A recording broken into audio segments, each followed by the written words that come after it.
அனைவருக்கும் வணக்கம்.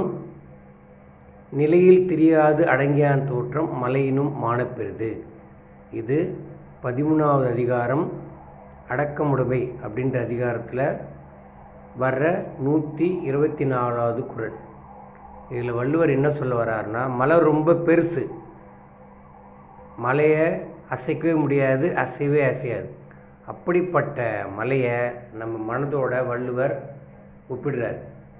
மனது அசைஞ்சிக்கிட்டே இருக்கும், அலை பாஞ்சிட்டே இருக்கும், ஒரு இடத்துல நிற்காது. அப்படிப்பட்ட அலைபாயிற மனசை அடக்கிட்டோன்னா அதை விட மிகப்பெரிய செயல் எதுவுமே இல்லை. அந்த அலைபாயிற மனதை அடக்கிட்டோன்னா அது மலையை விட பெருசு அப்படின்றார். அதனால தான் மலையினும் மானப்பெரிதுன்றார். அதனால் மனதை அடக்கிக்க நம்ம பழகிக்கணும். அப்படி பழகிட்டோன்னா நம்ம செயல் வெற்றி கண்ட செயலாகிடும். அந்த செயல் மலையை விட பெரிது அப்படின்னு சொல்லி வள்ளுவர் நம்ம மனதை மலையோட ஒப்பிடுறார். நன்றி, வணக்கம்.